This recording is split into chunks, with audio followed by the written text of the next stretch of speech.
Ebini wa yoda bobidi. Na moving from na make say Kakana Fabino. Why de Fabino. Oh Kakana why say me ya me mprem hu am say according to Bukayo Sakache say mfimfini na ko ba 3 Lions na de ne bon boy top player. Ose minimum na sa wona ara na ko bo Fabino minimum team no mfimu why de chen Casemiro ana ne say team no ibo mfimfini no oh Fedi de ka ade ano de ye wo de Fedi ko toto no oh oni ya fara so ejisi ni bia boy ya ku edim na no pay yes but again ade ano na to so akwawi mu hwani ye pa na djuma wo bo ni mfimfini onye bete Ozon's chemist and I'm a dinifitias here. Namakacha was her, if I chose no doso, Nano pay, ye mumiensa, in a dear bed just war. Baku dear, or by Tambiano. Now what year ye be me? So police for Ralphie, now only ozone drive matches one more, I bet macho. Sans Sabo friend, they hear them.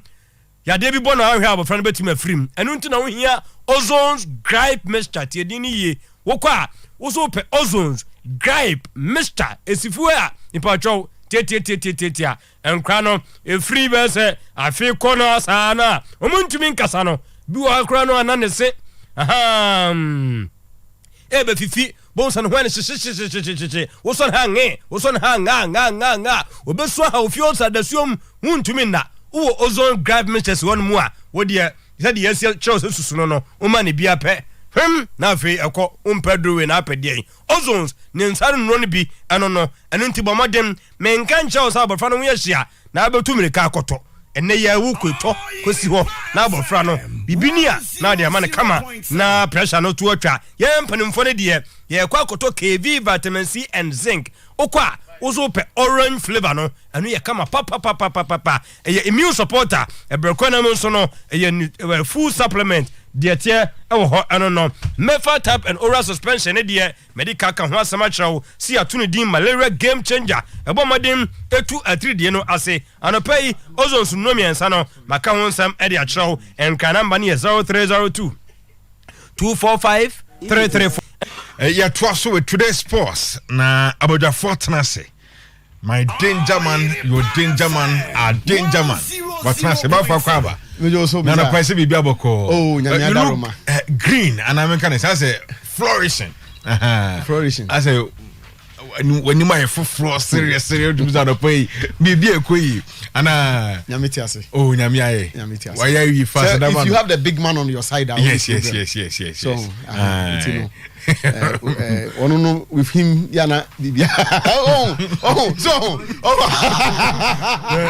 camera na capture ba me ka be ba camera na capture legend akwaba bibia fine legend bibia boko and yeah mo bia kwa man interested fast bon ni na mo zo akofo bi documents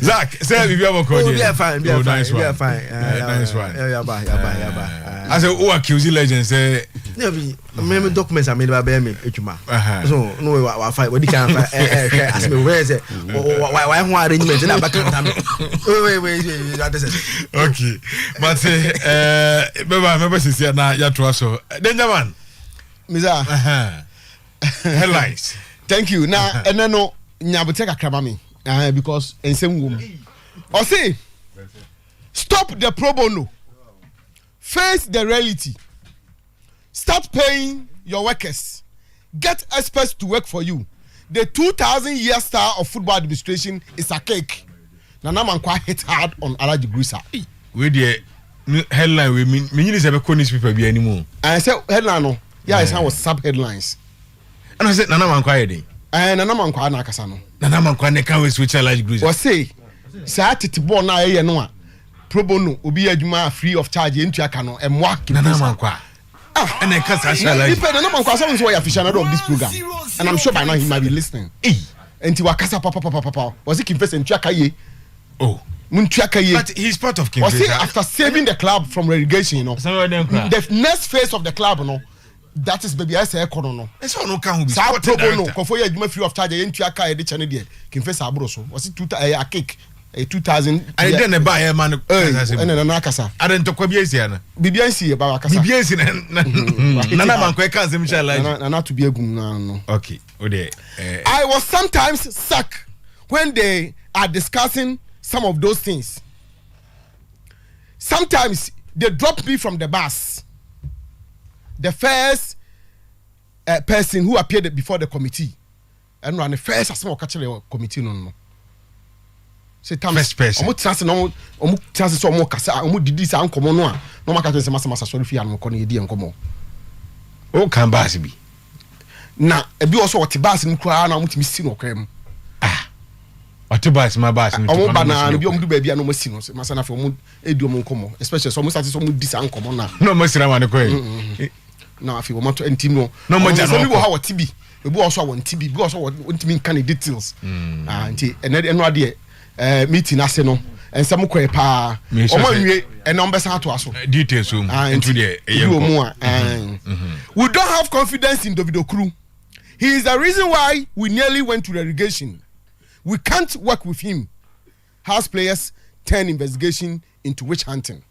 Omo ko eno omo ko kan sem o eno ati we nyina bi o ensem ko pia ho no mo nsam kopie ho papa ene enti no ye betensen ene de na kra de be ehu de be ba ne be ehu sack Chris Hilton.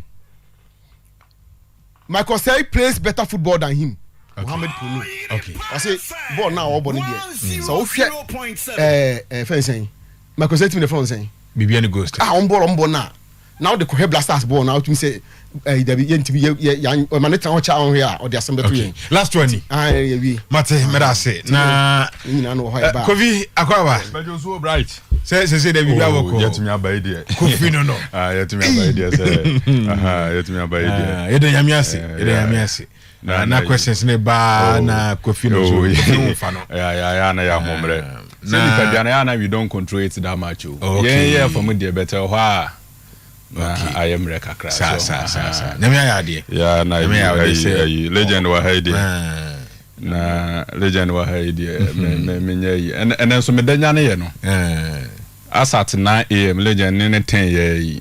Oyerepa trend this ko Twitter no so me no pa me check na the number 1. Legend na Oyerepa trend this normally when we trend this we are na something be as but we hu the once ye dey FIFA anniversary we legends here we ye dey FIFA anniversary na ye trending number 1 ne ye program onchirimo ho but when the minim dey ya but we are trending so monitor social media say me be cause ho anti legend anti gawa ha dey Ivoness na akofa asoma ba Sinitwani o se oni sakode anyima sakode kaso mu nyintum ena go for say ya yim de on fa asem mrantin na to fa mo repeat je na ma to repeat futu ne betime di asem no akom ni kire mu na boss mba jo sa na tie na je na mere repeat futu ne betime di asem no and run wa kola anot di Facebook say okotwa ba say Ivoness ni duru Ocha Oyerepa dan no na Oyerepa dan since yesterday I'm for say insist trending in Ghana Oyerepa number 1 I'm for say insist say asem na chise boy pray futu okay we got to check na trust Zach when mama college homra say legend mama headline bia na me starting free Zach headline wo if you are na amana babia asemba akupe na epia bruchi Bukayo Saka hat-trick no asa bibia ni hobi bibia ni ho we prove say more cat trending social media ni ade no asema wo nyina ne say ebi say they think is the best winger in the world nkofo na eka yeah ho mimi ni hobi ebi say akoda bia no our P England since the days of Wayne Rooney our ball sada Ntine me out celebrating. Okay. Mestro say me meet me you know me and Sampe to celebrate Bukayo Ayoyinka Temidayo Saka. If you name no. Yes. Bukayo Ayoyinka. I'm going to run some Temidayo Saka. I'm coming to celebrate him. Say Okasa Otona me sure so be 200 million pounds. Saka. Na meka no hon sem kakra meet me you pe. Just 2 minutes. He's 21 years. Oko Manchester United is a player bi anywhere Otobukayo Saka. As was started. Oh, baby obo no ho na Anthony bo. Zakito say Anthony mu de watra order. Anthony watra. Yeah, Vinicius mo de Anthony say. Anthony. O Vinicius. O say no ID. No, the ten no na face was the transfer business no. Yes. Me share with keen eyes on him. Coaches are building teams. Yeah. Whilst others are buying players. And if you don't build a team and you buy players, the first 2-3 matches was yourself. Everybody should build a team. Metro Adibi at Tetamo, you need. Okay. Metro Adia. But I also have a message for Juventus. Grayson Bremer. They shouldn't allow. He's a good player. Of what Juventus are. Okay. Momenti eba men sembebrio. Zakenkwe. Sasema yenko. Oh. We dey unse na England ebo match ewo Old Trafford. No mbo bia chepa. Unse they won 7-0. Convincing. They say omu win 7-0 ewo Old Trafford. Na onim say born again ewo first goal na England e share na. And na Asha said a raise concern ewo England say this combination would flourish at Old Trafford. Sa combination na e dey first goal by no born again be boa e tiefo a. And after no na the discussion in UK. Onum kwa fa Asha say decline rice the J-ball. Onu hu say Rashford ejil hu left for onu peja long ball man no Rashford J-ball no ele look sure the best left back in the Premier League and make it run then Rashford the pass on the two ma look sure to Hurricane go so sa combination we and United fan ka check Man United pay for say omu here at Old Trafford because this combination is a Premier League combination. The same combination or yes. Okay. This combination is a Premier League combination, winning combination. They can rise beka Casemiro ne Bruno Mo finfin wa Hurricane. Say a Premier League combination. They say betimi so Arsenal combination. Be say league je ne ndo munum je. A mo gia mo gia mo bia ejom no munum je. League je ne bia Manchester City combination. The B we there obi afi say Old Trafford. Park na bobo so no. Na so Lucio akodi nko bi mo say boys no be ka che ne say o mo nim say Old Trafford boy desa after no game. Yes. Say Old Trafford. That be as home team. Say o mo bobo as home team da. Old Trafford as away team you be playing under like pressure. The Old Trafford atmosphere no enye friendly. But when they came and played at Old Trafford as a home team. So very comfortable. Supporters no cheer them. And the Old Trafford did almost one or 7-0. And the players defeated them. Internet. Unsa said that no. Unsa Arsenal sumano. And now omo say 90 na. So 90 na no monam because so omo team ko scanner West Ham no. And hana team Kasia United be say yes, o team Kasia player no so hia na panya no akofa no de ba.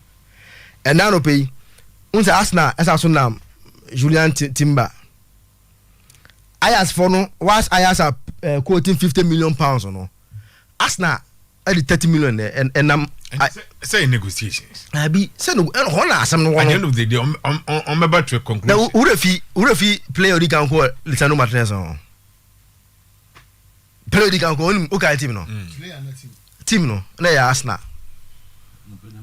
So Arsenal di kan ko Lisandro Martinez on. So omo koye no. Ana omo koye no omo man no ko de na mo ho a na United chiro omo say there be United is club well prepared. Ono ko fa Lisandro e de buy. Entende? Omo nam Julian Timber ho. Ayas are demanding 50 million. Nothing more, nothing less. Sika first guy Arsenal de enam ho 30 million. Ayas for no I said they are not interested in that money. And you can Julian Timber last summer and United in here no to come and play as a right back and a centre back for United. Yeah, anye and another transfer tag go. I'm sure say Eric Ten Hag, these boys that will listen to Eric Ten Hag more than listen to Edu. So they will listen to Ten Hag more than so Edu and Arteta and Marcel, because they believe in the Ten Hag project. They believe in the Ten Hag as a coach. So no na omobana na team wa ombetime aboa na nyama akonkan eda moment. Right, England they one say combination no. Ukwa afi any trend say Ten Hag must say o must have 4 players when ejuma boom ewo United. Chelsea I confirm Nkunku a very good player. Also oye second striker. He likes to play as a second striker. And to share last season, so prior, one could walk up, no. But he still came back and won the goal king in the Bundesliga with 16 goals and 6 assists in 25 matches. And Chelsea have signed a very good player. In all, Bundesliga was 47 goals, 43 assists for RB Leipzig. So how many seasons? I'm saying this. He played there for 3 seasons. Okay. So and so on your center forward. Or that kind of supporting strikers, either as a number 10 or on the left side, no Wakati in. And today, a very good player. But the argument is that they believe say Pulisic or my man enough chance because the thing is he's a good player. I'll prove out he say but this guy in recent years now approve he say he's a big game player, he's a top guy, and at least Chelsea have started a very good player. Yeah, Premier League and sometimes Bundesliga no brain never muntimbo. There are a lot of examples better make a top player in the Bundesliga by at least he struggled. And let's see what Nkunku will also bring to the Chelsea team under Mauricio Pochettino. And Bright. Okay. Nobody any kakra bi wa mo ne nti mame faza kensi na menko Kofi. Okay, na legend abawie di ama nti Kofi yen fa mo na mra. Oh. Ewram kakra bi and kan yen da radio ase be Bright Mr. Radin so de ma Amwem clinic. Okay. Yen no mas Yakopon e be sure mo no Yakopon no nyama nti Bright yenda umase me pacho atase yenda umase yenda doctors nurses yeah doctors for no clinic for no yenda benefit na ya chairman Kesewa Marcus is the deputy CEO okay of Amwem Dr. Watini senior okay and Marcus and doctors Dr. Matthew okay Dr. Deborah okay all of them Nemo yes and Nyomuna okay legend in Nimo pa yes they've been very helpful to us anytime ohobedo do abeko bia no the kind of treatment on the man to dey na I was in Kragu so ho enti Yakopon show mo na ye be stress mo nyina mo of course it's a nice place for you ye buy we individuals be e bedo mass by ma menye yiwe kakra bi Bright o say dey adaku ni ba Arsenal for ana internal legend wa Hemeni Aje report e ba kire say ni omu di 60 million pounds akwa pim e wo Chelsea Football Club for Abrantia friends Eka Havertz na by the close of this week Arsenal will keep pushing say ombetime give the deal for Abrantia friends Eka Havertz na there is a misfeeling in Patrata say misfeeling yeah he's there he is an ideal player for Arsenal project no more yen obetime abo mo ebinum so gidi say oba Chelsea no he has not given great justification to say baby Arsenal person moko no Abrantia friends say Kai Havertz betime adai aboa wo mo that explains how misfeeling na enei pacho eda ho no na Abrantia we na sem na ya na ne kan eden papa sa boy no the screen so no o discuss na ne discussion den papa as to whether say we a good player and as we a good player ti man a discussion na ye den where one of those players na say or hit top former obema top level performance be say o decline say enkoyi a say season nya what chasa we hwe enye you say ni season nya enye eye he doesn't give you in between performance as a year and as want sa It's either so my top level performance and also audacity wa enkui that is Kai Havertz. Oba Chelsea Football Club no. Say Ebekaya moment who Kai Havertz ye was that season when Chelsea won the Champions League with Thomas Tuchel. That season entire Chelsea team ni nyina e pick form under Thomas Tuchel. Team ne pick form no ye who the qualities of Kai Havertz, including the final goal shed my team and friends at Chelsea against Manchester City in the Champions League final. So if you a Champions League final and Chelsea fair to say Omanya omu own a golden boy because we shed the winner in the Champions League final against Manchester City. But after that, Chelsea as a football club in the started almost struggle. Kai Havertz a struggle ya besine when you pick in the form ni bio. Kai Havertz a player need the necessary obey a good system at the manner of flourishing. Need the no.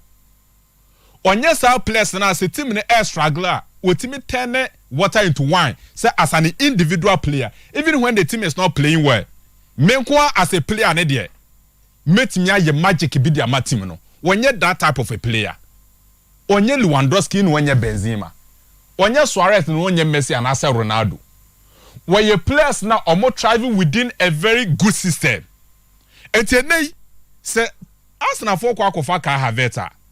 And no maybe a ubet me ahwe waka say indeed because of Arsenal as a football club, Kai Havertz bet me abonene say today, Bright Arsenal with good system and also many good system. Oh, system near. There's a system in place. And what I say, he functions very well within a very good system. Because Arsenal have a good system today, obetimi aka say Kai Havertz ebetimi thrive or bebo no abone very well because there's a very good system in place. But a group moment bi a team and friends say Arsenal struggle there. Ombe hu say Kai Havertz no say been producer. Wonye that type of a player. Entiene Arsenal for kwa player. I think say per adwuma make ateta ye de ama Arsenal. Who say obetimi abo multiple rules so ahwe ni ya. In difficult moments, obetimi am my first number 9 rule. At the same time, obetimi am just behind the striker. And where a candidate for number 9 position was Arsenal. Where a candidate for Martin Odegaard position in terms of crucial moments as a number 10 behind the strikers. And because of some multiple rules na obono. So when the never Arsenal team limu say ya obe team friends Arsenal. And per the system I make Arteta created that toward their momo. And I would have to understand Arsenal don't person here with Kai Havertz. Sikane de edi kinyaka. Say maybe we don't talk about the money they want to play because marketing don't must say all over. Or must say marketing no baby. So you don't talk about Sikana son Sikana or must say marketing. So you only talk about a dear player ni bit media team na oyede all corner. So let's hope how it goes with team and friends Arsenal. Okay. And from Arsenal no more you know. Legend set Latvia no say so oba ne say say omo advance. Eti ono so be free Southampton aba. Declan Rice enso ba ba join Arsenal. Say kokoye ni say ya. Bright near 10 ne say me kasem we be a month ago 3 weeks ago say Arsenal will prepare life after Thomas Tuchel party. Say ene Kai Havertz 8 million Arsenal Emirates. Legend most spend around 300 million pounds. No, plus and minus is 180. Plus and minus, some more ton maybe now, say Kai Havertz bar scientific. Not the Lavia bar. Practicing. No when you Declan Rice. What it means plus and minus and a Becca Thomas Tuchel party. Plus and minus now legend they can want some a Becca party. And the thing and they say one. A normal union explaining why they want to get rid of party. Two things. Yes. Omo realizes ye be we season no. Ade no more expected from party no when timi afa anye den more. Pace, intensity, omo realizes say age e catch Thomas Tuchel party. And so actually Arsenal team no more better na on build a young team. She plays no more for form. Even Kai Havertz is around there 24 years. Kai Havertz no nyini you. Lavia no. Romeo. To boss na hwe Declan Rice. Shane backline ho no nyina hwe place go. Hwe ne four liners no. And Arsenal are building a young unit. And no man realizes that because of the pace and the intensity of the Premier League, you know, Partey struggle with pace. Ultimate Tumrika. And Yanko for Moise Casido. Yanko for Declan Rice. Yanko for Romeo Lavia. These are the players who are more expected because omo age in form, they are athletic, omo energetic, omo timi run. Aside that, say Arsenal team na hono Thomas Partey is the second highest earner. I think say behind Gabriel Jesus. And he said, "Ultimate and bomb and my dear penna. It is better we get rid of him and free our books.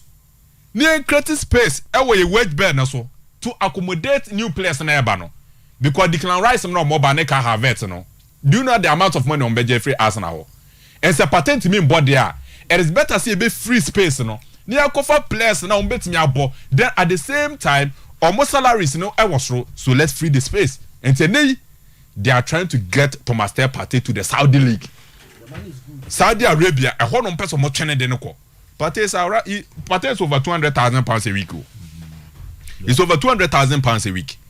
Partey no, or you approach £1 million every month. Our Arsenal. The Obo to the highest level. What I say? Or you approach £1 million at Arsenal. And no man, you know, because of the age and normal, you share from Partey no. 2, you create space away wage burner. Okay, and legend. Yes, I did not say. It's quite unfortunate to say in less than 12 months. You the Partey to toe and run a mattress idea. You the Partey to toe Rodri ne Casemiro.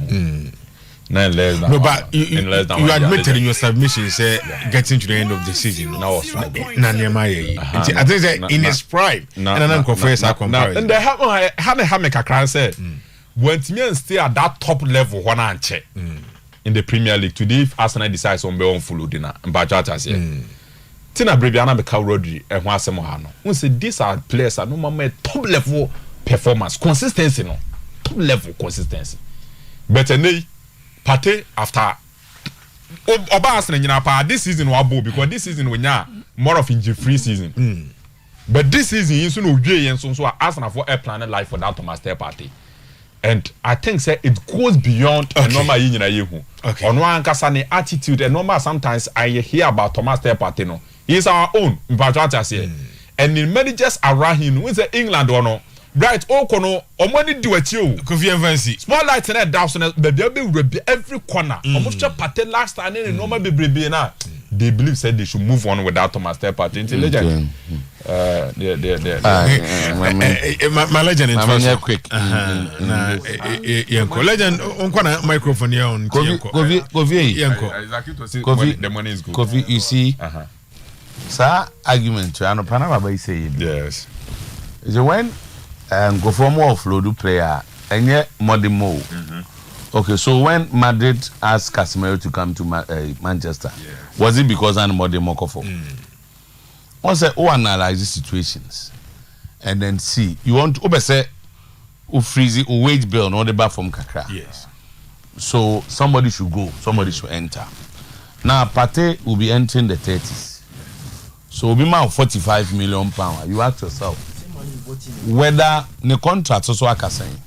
So consider a lot of factors. It's not set more than monk. I still believe that Partey in the just ended season, open 3 best midfielder players in place, baby Obona.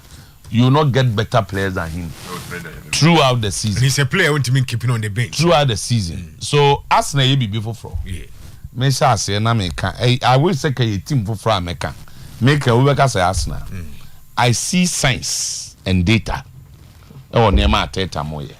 Who's Mbeka say try and build a team. And then yento players keke.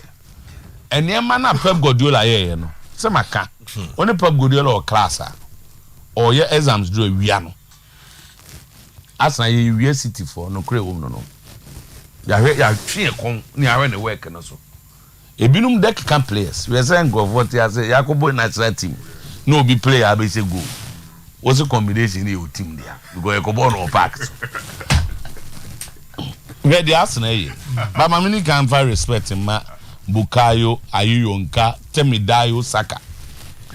Now young boy Wabon boy in our Arsenal. Or started with Watford as a because on Ealing. So that was the closest place he could go. Yes. By 7 years, no Bobo Arsenal.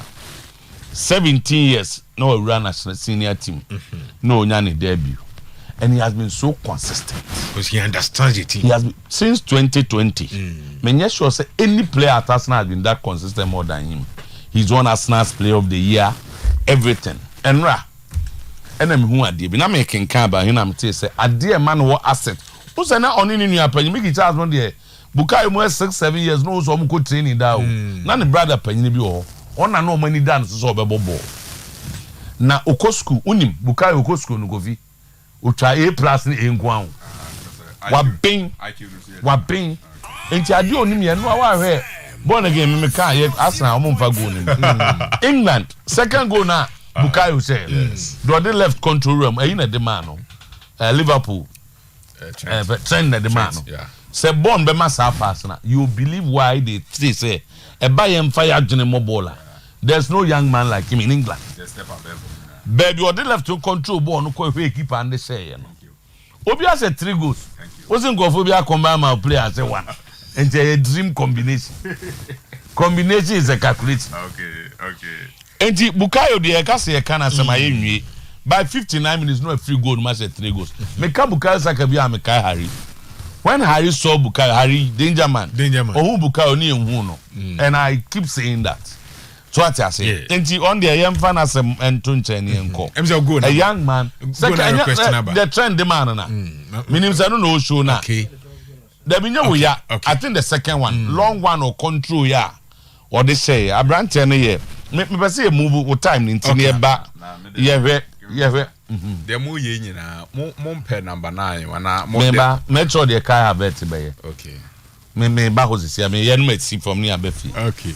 Who's a car about is Arsenal's Arteta's personal project.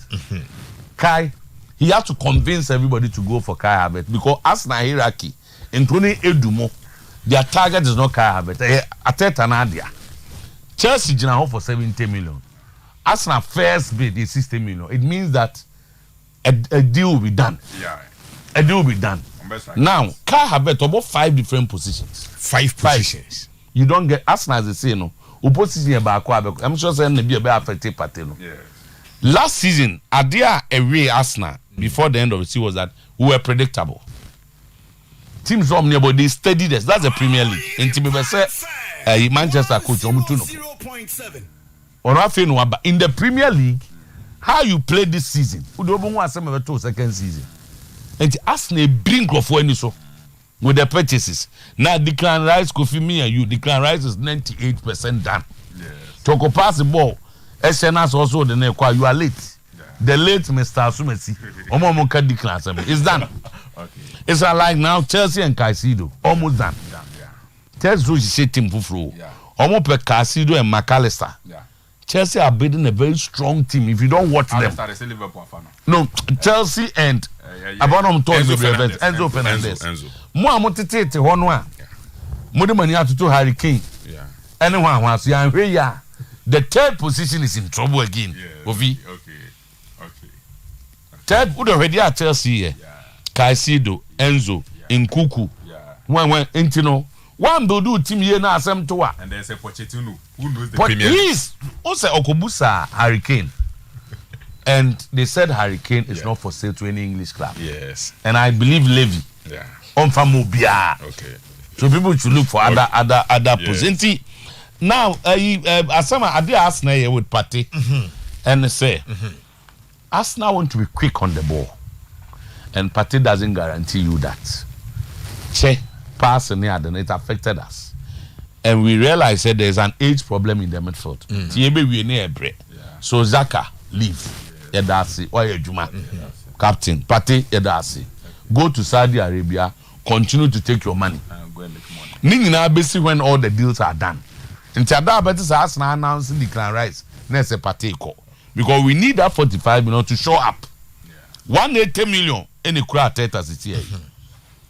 Deal no say about 300 near Bokan. So we are selling players to get about 100 million. Okay. And Partey 45 will help. Kofi so Arsenal near money science and data. And this ain't for the no. It me we say amount of time into me na wa banti Declan Rice beba. Na Kai Havertz ba. Na Kai 5 different position 24 years technically. German phone call and so he's gifted more than any other German player. And to Obaba Beboa, Udim say, describing as a Rolls Royce. It's true. So so just imagine huge potential. So already Martinelli, Bukayo Moye, Gabriel Jesus, we realize that in some of the games. Yeah. So we make changes. This is the word never contain. My governor has no name. Legend. Oh no, send me na Americano. He doesn't do things on his own, say as an individual. Onye bebrebe as a player. Why? Can't have it, no. You see, Obia Washe go at the Champions League. What doubt again? He scored a goal. Manchester Champions League. You know, we are going to the Champions League and we need players. China, big time on that day. He scored. Big occasions. That's an important goal. Arsenal be dangerous. Arsenal be dangerous. Okay. Me bought Chelsea Swaba, so the way they are doing things. Teams no more here, Juma manager. But I'm not happy with Manchester United. Obviously. What is your problem? Obviously. Exactly. I'm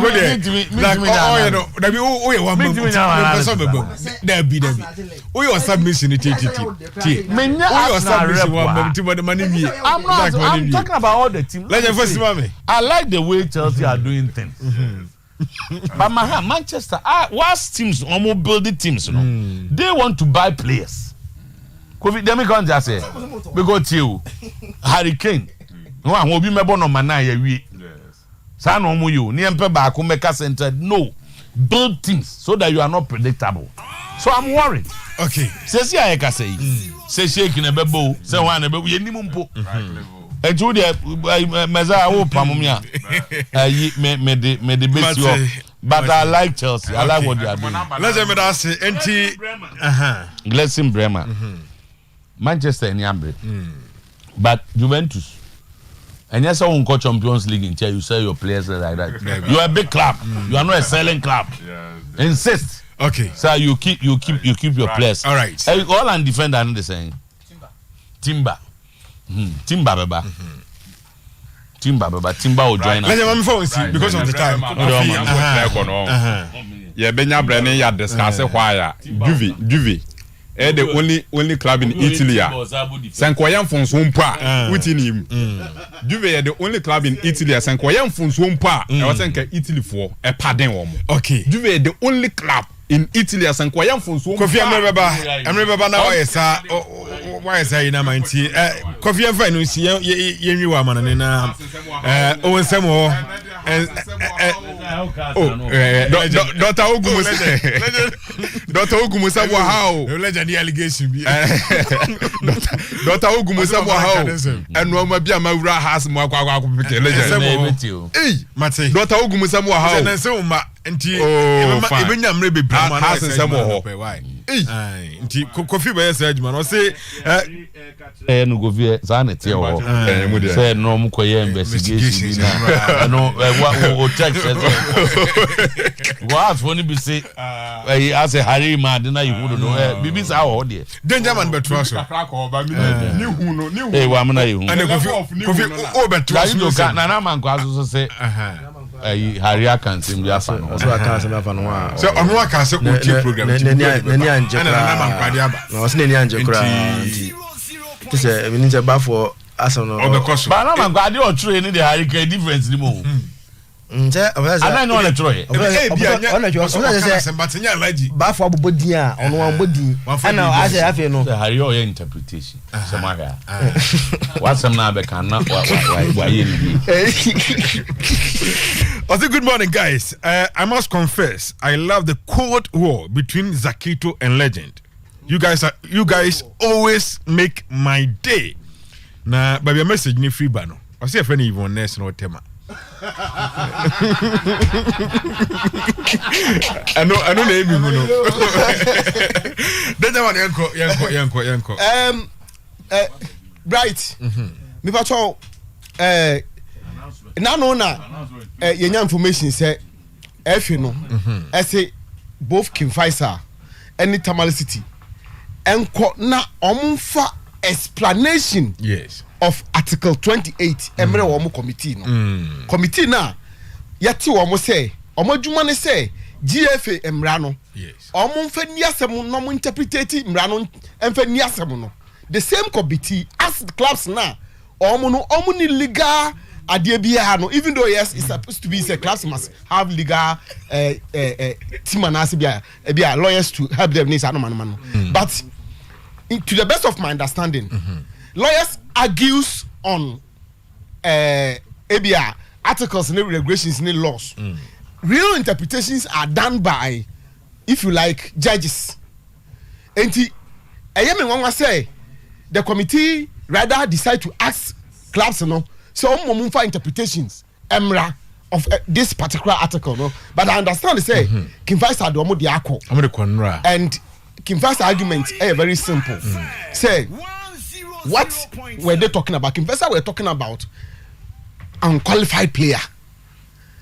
And Omofo say the player Jire Kojo Nisi. The fact that Osansuya Isaac Mensah now assign a register the football club Tamale City falls within the unqualified player bridge. Me legend why me person me come because he knows more when it comes to this but me worry why the committee will ask the clubs to rather go bring interpretation of this article. Understanding say is it player unqualified player or as a club no understanding of an unqualified player here saying based upon no understanding no be a protest no and make argument adduces evidences to back the way they understand it. Say understanding here wrong, but the committee should have told them say you have wrong understanding and then you come up with a verdict and then your ball league all over the world your ball league you'll be in teams that has been relegated. But committee is waiting for clubs to give them interpretation of a certain rule and something. I think it's the FA is getting it too much wrong. Disagree or they are getting it wrong. One point you may disagree. On say we are sorry for this. Court judges they have so many ways of coming out with their verdicts. Minim so abusa lawyer bia mo se we bin see wo court dem bia mu da. Say o catch the legal representative to give you their understanding of a certain law. What you say? Until I'm going to you may disagree, but Anna, what for they back why you say in person they are not looking as a real legal name. Court the legal way they won't even found time enough time. Unfortunately, I also disagree with you. What they have done is this particular committee they are working. You may deny somebody justice. So open tema. My point is almost say go and write to us how you understand this. Yes. At the end of the day, we give a verdict. Me won go for my court say lawyer phone me no monko na monko dwena sem and come back. So I'm saying that you're lawyer for by we see where you have a big challenge with. So I tell you because Article 28 came in later. It came in later. On this case, Kim Faisal say we are talking about double registration. The argument of Tamale City is different. So after meeting the moment that does not mean that the judge the person cannot come out to judge. But that's so you have the right to disagree, but they are wrong. I'm even to say the reason why they wrote to them here after listening to both parties two legal in argument or no.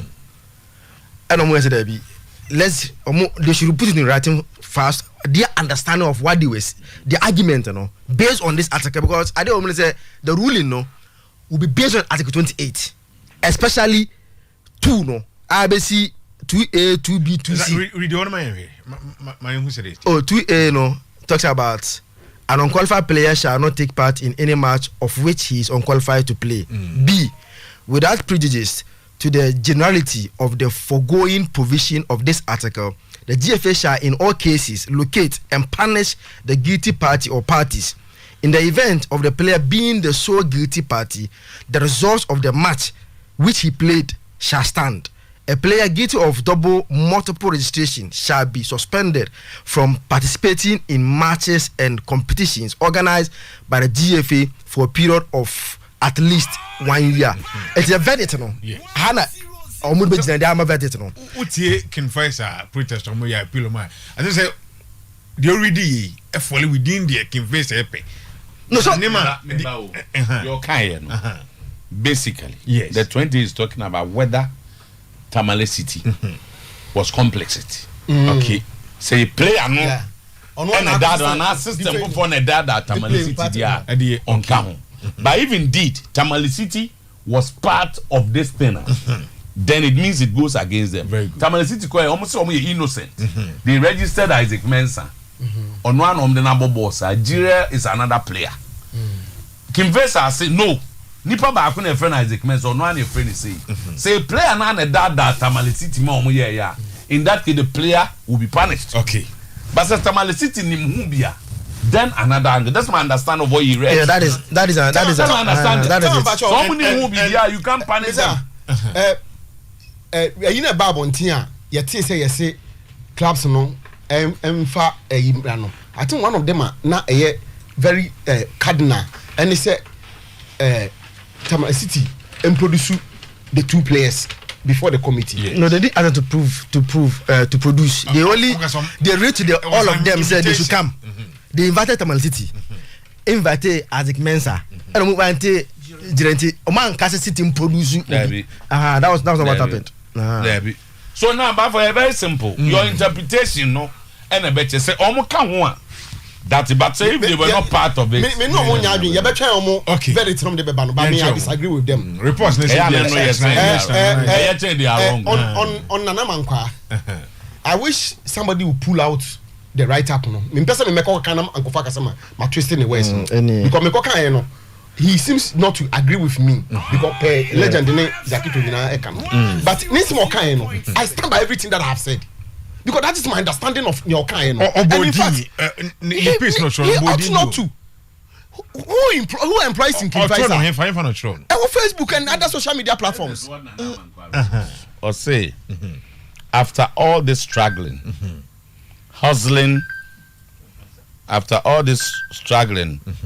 hustling, researching, and fishing for information to get what we want, if we continue to run the same old style of management, it will amount to zero. We have to accept that football is scientific and running of a football club is a full-time job.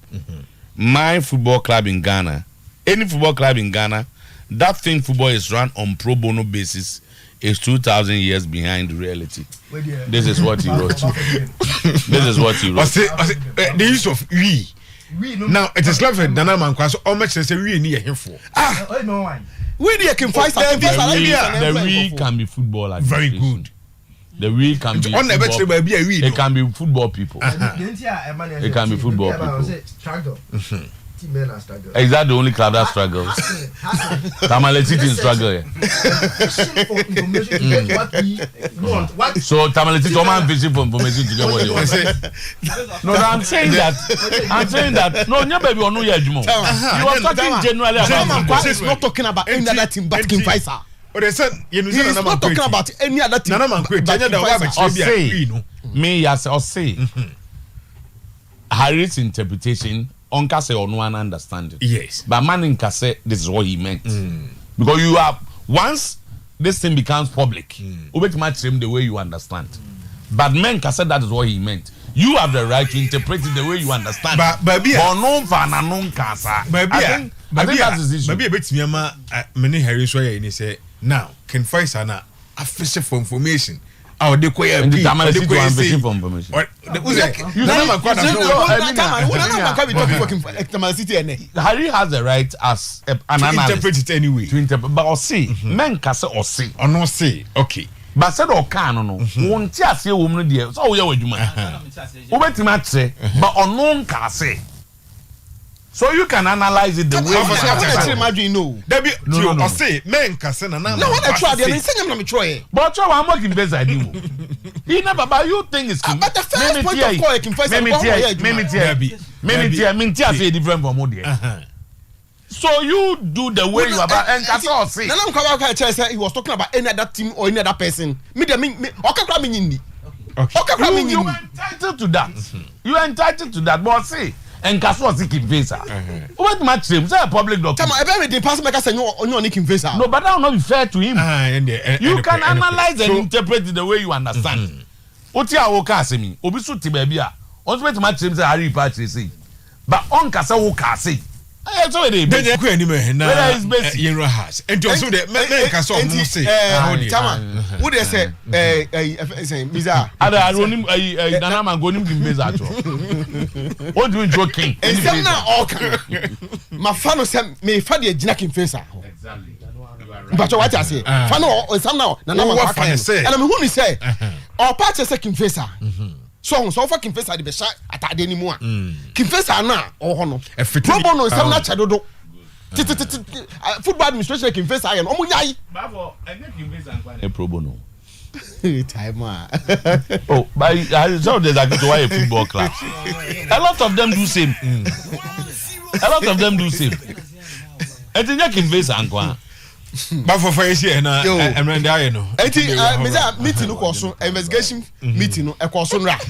So e course first person okoye no ma me enye yi me ko hade we no de na ese ujafu ba no fama hade da bi u boy so e be o te obetwe no kwa be is a boy is to me the piece of paper di bo hodo ma o ye ya kwame na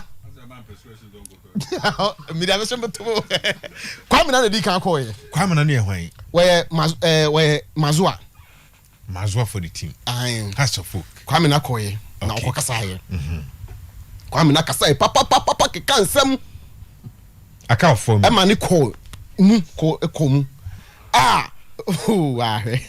eti o kansem kwame na wie no opoku su koye poku ye equipment officer opoku su ye equipment officer okoye okay and na meeting who say me make say e be start 10 something information want to say apparently they were monitoring this program and maybe be can be legend why am dey say no o set so enti started around 1 there about aka 3 minutes nti ya no so dey no we can keke okoye opoku su ko kan sem then started to see Richard ata so koye asante eso so koye ono so eko kan sem Meditinus be say Richard Atani say otuka ono ko ka che board members say players na game name ko yin players na dey matches ni twa nto no mum na koye yi no ono ko ka che o say na players ni ata ye say we a principal witness so a key witness so something like meaning said there's a word like that but in terms of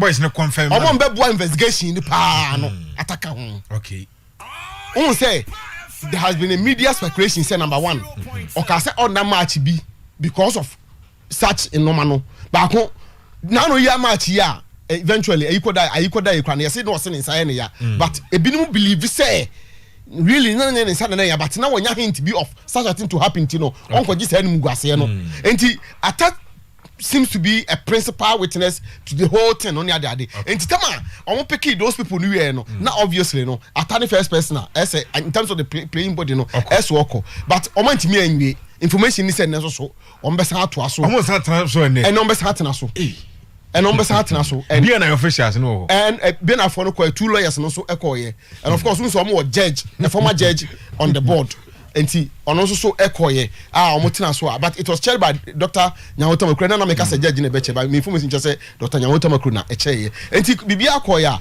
omuguso omo ye so we have sent our men around the World Trade Center okay the vantage point omo so no monitor proceedings no just say dey be to from bia no ye pick bia na ye ba na mama for so so house of folk are doing a house cleaning exercise omo we are e dey say bebre na be ba ono bebre na be koso ho mo a on be your ho the word house cleaning no anga dis obi anje o say mienu koi na ataka ho an ye bi na omo kan say ebi number 2 omo to yo omo mru wa dem okeke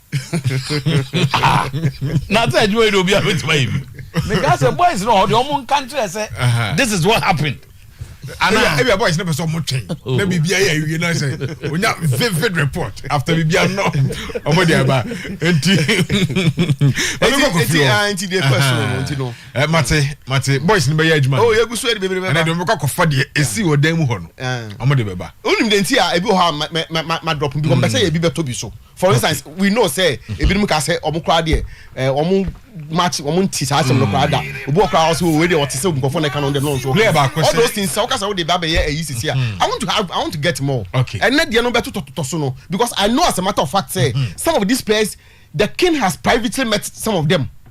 And sana committee yi tena say 3 weeks ago. Yeah, enti sa no we mresi no obi kono kwese sana no a the previous meeting no be yi no ma pie. Okay. Catch a legend so nya abotre. Mate, Kofi SMP na ba for the tuja. Yeah. O say o woni ma pie o. Yeah. Enti mame ma be 5 na so wura ho. Be 5 minutes okay na o de wura ho ba. Legend, your chairman be nyina yinim no. Na so on per radio mention na ya me ya. Nyankopon hira no. Me ya sure o tie program no. On per radio mention be me catch you. KK Foundation. Chairman Nyankopon hira no, of course a good brother. Chairman Kwesi na fi o Germany. Chairman Nyankopon hira. See, Bright.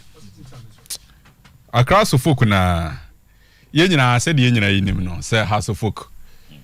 Pe coach. Nsi ye di kan aka na ha say eye den a okulo de next season on coach across folk. Enti legend hokra na me wura mo kakra and even with deputy no kra question mark kakra sa ba ho mpa cha ta se enti okulu encoach house of folk will have a new head coach for across folk. Na said ye nyina yinim no, the name has always been Dr. Ogum. And the idea was that right after the season, you know, ye we bibia ende no, e wasn't ka Ogum ye den eba House of Folk team on very Ogum. Na Ogum be ye part of House of Folk recruitment, you know. Mbacha ta say. Coach ni mbra. Ye wie na se coach ni ba, na coach no aba be take center stage in terms of players ebeba. Any players ebe den ebeko. And ebesine Dr. Ogum enyamba class of folk. Until when it happens this way, ideally you have to go into it. In Bajata, yes, do trim be free. So I said, that's a manager be so. I understand, say a normal Dr. Ogum a catcher house of folk company for no. A bit more club on air struggle. Pachata say, mean can say whether demands yen see ABC did now or house of folk company for no. At the moment, and yes, Ogum and Peso Bebo. It's up to house of folk company for say a normal ABC dino. Or mobet minute Dr. Ogum and your agreement. Na Ogum na babe ye Jumane Dama house of folk na ABC dina me bebubo ebisui. Mama starting free baby another legend bisa on Okulu no. Biema kwase me kakra. Wanhwe ya Okulu de se enim se Dr. Ogum ne personal assistant and an assistant coach Ogum ne nanante pa Okulu. Ye hunu once kotoko ni hu so ye hunu wo kotoko be oyobi a wad man pa. Okay. I understand as part of a normal day to manim no Okulu mpo as an assistant coach no be free ho. Dr. Ogum de ono ankasa an assistant coach ne beba. Dem tie trust issues tienye. I didn't remember who be na ye adwuma ha na dem tie element of trust issues. And Dr. Ogum no ni dwuma de no ba be ye na akra so folk no. Mimi Kofi Champo enya me wanwa. Se oba coach na friend say Okulu at some point in the house of folk company for na be pen asem. Kakra minim no. Especially say on here Okulu. Especially Bochaman. Bochama pen me can script na. Bochama pen asem pa. Bochama ope Okulu no open asem pa. Irrespective of Sibia house of season end you know. Or you be ope Okulu no asem. But Okulu as assistant coach in Mpono. Question mark Abahon from Uri friend said Dr. Ogum. That is one. To the next one. 2. Dr. Ogum is pleading where this or the atomanim. Say, if possible, so mbetimia, kwapem so obeba, they shouldn't do business. Or transfer market. Bright Utienye. Kwapem so obeba umbe obeba no. They shouldn't do business. Na business ne baby ono nani wo eye place banye place ko. He is not so much focused on players that are leaving house of folk. but the concentration players are better. Ebeba. No one to guarantee because we must start a free. And almost started omoye course. And crowd say, yene Elijah can be the nkomo ha ma ne kire ma or my famous quotation be say maybe mu job coach be man recruitment. Omo ball match the trust say na coach ni koye. Okay. And tell the omutimi jani nyina fama coach no. But it's one of the demands to House of Folk company for say if possible. Montreal na mimpra sa meme ba then together with the team na ni nyina recruitment. In terms of players, okay. Conditions near say. Condition. Some man catch us mama. Oh, mama says mama too. Mama fa too nkan ho. Legend fa too nkan ho. Fa kan ho. Two na ka ho enie. House of Folk technical area ho no. We say House of Folk were planning to have. I think says that to aka ho asem na say sporting director. Okay. Sporting director na Obano. There should be a clear definition between the role of the sporting director and the role of the head coach. Patriota say no conflict of interest. Define rules. Define rule no. Patriota say, and me sure say something they have communicated to the manager. Patriota see you. Okay. Adia a woman a yepa and then a salary issue. The woman a ye. The condition of service welfare obedaha obed driving way. Usika say o salary sa no man na ye dey entice obi no but this is a man he's looking something beyond the salary no on the personal welfare. Okay, but then he wants a proper system a bit me man thrive and flourish with my friends across of folk. And at the moment in baby daughter ogum any House of Folk ejina no and Bright, this is my worry and this is my little opinion on and no me koso ni nyina for how long and as back and forth we be koso tini pa ha ne hia no yeah with the conditions no condition me ye be ne kakra okay but for how long and as normal we e be koso with my friends across of folk House of Folk end the season no and normal course a House of Folk the end the season e born a House of Folk abon e the poorest in so many years yenya. Okay, we are talking about House of Folk at some point in time they were battling relegation. Let's you refia some temo. This is how a House of Folk end the season, you know. Me na me say House of Folk e ko mu ye nyina but this time the enkomu no head coach oba no money na eden efie bibia. Here we are. Some me make kire Bright. If care is not taken, on be back and forth for another 1 month or 2 months. Now, time na engineer won't try House of Folk. The new coach will have to come, be part of the recruitment policy of Accra House of Folk. No money now to mo boss, no more share the strengths and weaknesses of the team to raise a very competitive team for House of Folk. Coffee part 2 and now you can say House of Miss Bright, I haven't hear me power. What them you them baby say by honey game is hear me power. What them say last season? House of Folk season you can blame part 2 or more pre-season. Okay. What them say? Okay, when House of Folk you on pre-season with some obodu.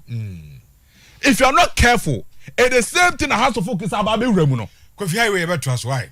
Yama transfer highway. We cry no say na say na woman intino and we dey but legend and trust because mo say 2 minutes maybe. Trust legend.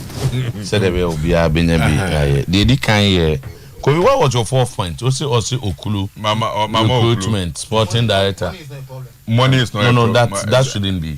Some money condition here be answer. Mama 3 says yeah. You better now first one there. That's fine. That's what every coach will do. And no be no idea adwuma kese say be no matter how many covid here. Say you breaky waste na say ukọ baby a ogum want to start fresh.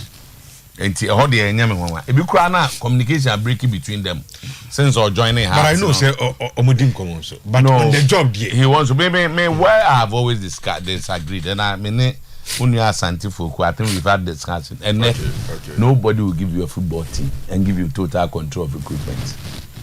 No, it doesn't happen again. Team PN will be because you sign a contract, you may decide to leave at any point in time. Oh, qua the players will still remain them. That brought the idea of sporting director. And the sporting director and a long-term relationship with the club. So you will bring your list. They will discuss the list. don't forget say listen na de be sika na de ko enti no for instance ebi a wo pay hurricane team no ni sika de to hurricane so instead of hurricane one happen so I know the Mr. Prof say if you want to coach back who was coach you Ghana be man Mate I can't say that for sure Mate say he signed for his high agency before the World Cup no be kono or signing for omo eyine baako omo say proton so I think they will sit down with him and have discussions no mo nko signing Mate say as board na invite Kofi Anu confirm am quite exclusive say omo invite the driver but for me so boys then wa bus no driver ne mazoa sa team no investigation but for say mazoa ne konra no driver no on almost specifically on Mediema and RTU okay what's that no be a pro be obi on the road we mo the end the Mediema okay and RTU they suspect say the match was not played well to almost so honor nkomona ball mu di omo kwa answer no so Medians I expect Kim Fazer and a verdict to come as early as possible very very early na obia enye bibia nti media si said be obia benya mami fa so one said the city yeah na mami fa we kan and how cause that to aba mami cause ako sense so anti no ayi mami fa we from say nyina nim say kaleba man kwa de on the house of okawie the metie ene say Di Maria ekonkon ho Di Maria ne de ye Caleb de on sign Caleb de ne contract asan me tin so say Caleb are likely to end up in Israel. Okay. Israel a foreign contract. Okay. The mate yen so about Robert Adusowa say contract na a free agent. Robert Adusowa. The mate yen say boy no so enya foreign contract. And you likely so no so be extended contract. Fabisha na Yemra highway why? O the highway no be ni. Okay. Zach Yenkwe. Right. Where it has been and it has been approved and happy birthday to Adwapoma celebritiness yes Mensia District Hospital and see happy birthday from Koma Adwapoma and see yes modeliness wait me there no so aka ho and that's that for this on find a gym work and then work out in the agro always in the gym yeah see happy birthday head of to say anyebe Zako na meza unse nra make asem kire wa say adebako a ebe din pa na yese for chirata meka no anra say oboko no de besi nse me nda be wie meka say oboko no me boade mienu a likely to happen so what is say Ricky should on my friend in so me say I said say ade me na besi either he will go and say na asem na okan no na ya atesem ana say onumpo no I said it yesterday say asem e kan ya no ta na besi understand and that is what I said yesterday here now you see this is something that what's the name happened and with the evidence that Obiara ran calm down so you should calm down so he's interrupting me that be catch no the audio una one from audio mediate it okay nyema see na it happened Abraham nkofo around so it happened Abraham nkofo around na nkofo we see he publicly said it Abraham Obiara around banra the issue is that okoye say na see here no be ka obo nwa asemi do me so trase I don't me here on pa me nya sa na wasoro akọ se na be ya there news say me bokoto kwa so e tell pese me so to trase na obo me no menim whether is aware about the management or more report on motion whether onim the update about maybe I could drew ne management report yes our motion and is me to ontimi maybe on the paper not from pa antia or picking now mama kwai nti say me ba nti asa betima say I'm told say the board secretary for some this now place a call to the CEO to the CEO say but me conclude you see the say bia na si no na ne phone no be bia no on phone mbe no so and I say now when you available but on reach si no because the board wants to meet as soon as possible because of time na be na we you know then at least go to efficacy no makobo komo on reaching. yes the board secretary have placed try reaching via phone call. May what that means test or whole no me make the AC and yet the other means make the AC and actually the AC and they and me bo amane okay so until you can have other means but the AC and then I make you placed a call to the CEO because they want to meet and they and take a decision and tell or the report about no so or how they will go and present their case and I say their tenor or more tenor of administration no be a you buy a see no time no makobo mo come no but as at now boss secretary anya like person make say be on fa and I say but onyanya rechi no so no do mumpo na o mahu say be a omonsa the omonsa baka na nne ochina then they also know how to who invite him administratively things like this you drop emails or you send a WhatsApp message because any man will be demanded so they banning that should be formal official and you know elsewhere no they don't place calls you drop an email which is an evidence say my say you send a mail say the board would like to do this and you even send one to the secretariat and my friend man there why will be the people be charged kwa but what I say the friend say what the people charge kwa so you drop a mail to the secretary because it's official and a private meeting so what I say so the secretary could even communicate or drop a personal email to him say the board would like to meet you on such and such a date and this is what we are going to discuss so that and where the offend on and phone call the after season end there should be a board meeting to review the season and during that time definitely the CEO would have to brief them and give his report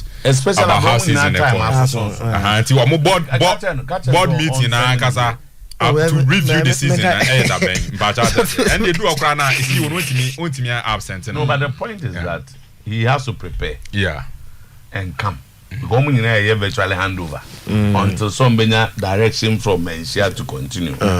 So as I say, in this case, board no time now end before the CEO. Yes. So, into a mail, you inform the secretariat, the other officials. There is even information what has CEO initial board name. No, I don't. Maybe I finally will know. I don't. Based on, I'm not sure about. And it's not. If you know where your problem is. You know, I'm sure say be after and then papers met from maybe Ubenya. So to who is one thing that has that's what people are saying. No. But of course, you are not supposed to be here. Who is one thing that House of Folk are establishing? One, I said they want to have a sporting director who would take a footballing decision. Now, with the Ogum issues now, House of Folk system no, any enyama yatete say nkomodi dia air course no. Such clubs unya na saje no e was clubs ni bi. Has kotoko. Has. Is he also asking for too much? I mean, no, he's not asking. I guess too much. It's something apart from you see, reason now Dr. Ogum free kotoko no. It been Eric Kewa no. For instance, decisions of the club regarding who to come in, who not to come in. Everything on budget. As we speak, you don't know the budget of the club. Yeah. And a discussion.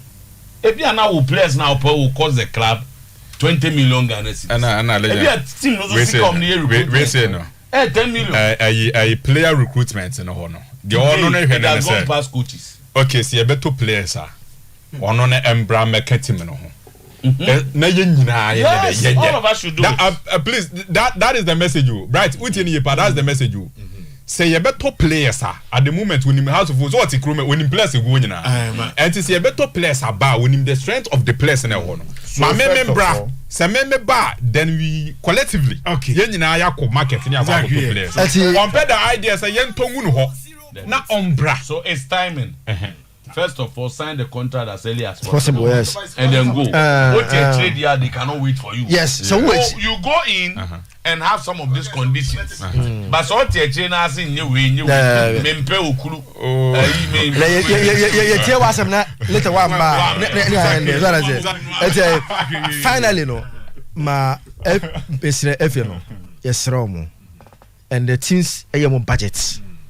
Me sure say if we give face una you be worried because you only maybe awujina players any by now say sanyem we no abantem ma season and we be akofi adwen no in terms of preparing do beye eti me ma sanyem we yamboli wie na kunkunkon ho na afi nim say ekoha say ba enti I wish the FA at least in a matter of days be say Tuesday acha ochina ba go to Thursday no obi ahun fit na team obi ahun be ogina then some of them go division 2 so division 1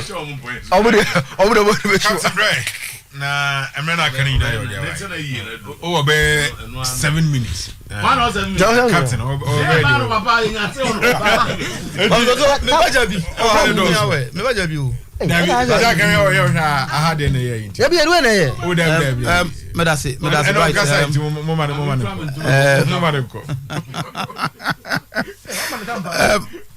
me da say na Hafiz konkoni nsema awaka abra wonya extinct with the Black Stars no yeah manager nsem no ho ye nya be twen say coach no e be nsem no be adwuma what does he yes local player and nya ye calling say ye nya bi ho akwa in training akwa ye no so okotena bench and wonya extinct with the Black Stars at least to sit on the bench go no Zaki say nya bad so he was on the bench and he feels the coaching were plans for the local players. But what I want to say is say Black Stars boy are more bono. And young one bia into a ma you come Madagascar go draw no ma and na you players when na player can look as if you local players. The coach and say now some the want to trim for local players no. And say or the back he's to bring it on board me who tampa local players the first time it was Hafiz Konkoni Okotana bench. The next time so ababeka home. Oh, say Black Star call up on say you friend on merit. Na say based on not influence me from any quarters. Maybe if we say professional treatment that foreign based players no, it's getting too much. But yet we are not doing anything now. Say you company ababi the two countries in Africa the same thing no more. What I say? Say you company ababi any there. You na your player you na company ababi. Oh you see.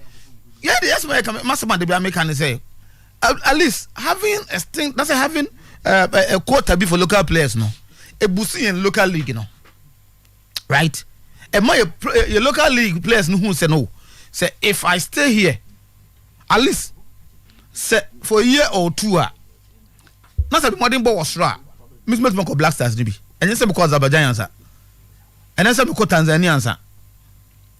And you know, Black Stars now, you say for players be a team on no. E can ho na affect in league ayebo no Ghana ha no.